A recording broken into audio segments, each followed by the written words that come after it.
নমস্কার, সবাই কেমন আছেন? আশা করি ভালো আছেন। আজকে কি রান্না করলাম চলুন দেখাই। এখানে রান্না করে নিয়েছি রুই মাছের ঝোল। দেখুন, আমি কিন্তু মাছটা কাঁচা মাছ রান্না করেছি, ভেজে রান্না করিনি। যেরকম ইলিশ মাছ রান্না করে ওইভাবেই করেছি। মাছটাকে আমি ধুয়ে নুন হলুদ একটু লঙ্কার গুঁড়ো মাখিয়ে রেখে দিয়েছিলাম ঘন্টাখানেকের জন্য। হাতে সময় থাকলে আপনাদের ওই মাখিয়ে রেখে রান্না করে খেয়ে দেখবেন, খুব টেস্ট লাগে। ফোড়নে দিয়েছি কালো জিরে ফোড়ন, মশলার মধ্যে দিয়েছি একটু জিরে গুঁড়ো, লঙ্কার গুঁড়ো, নুন হলুদ দিয়ে আমি তেলের মধ্যে ভালো করে একটু কষিয়ে নিয়েছি। তারপরে জল দিয়ে দিয়েছি।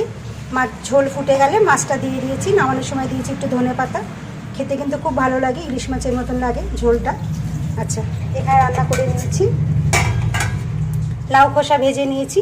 গাছের একটা ছোট্ট বেগুন ছিল, ওটা দিয়ে দিয়েছি। কটা ছিম ছিল দিয়েছি, পেঁয়াজ দিয়েছি, কালো জিরে শুকনো লঙ্কা নুন হলুদ দিয়ে ভেজে নিয়েছি, ভালো লাগে খেতে।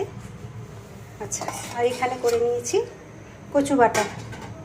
গরম গরম ভাতে দারুণ লাগে।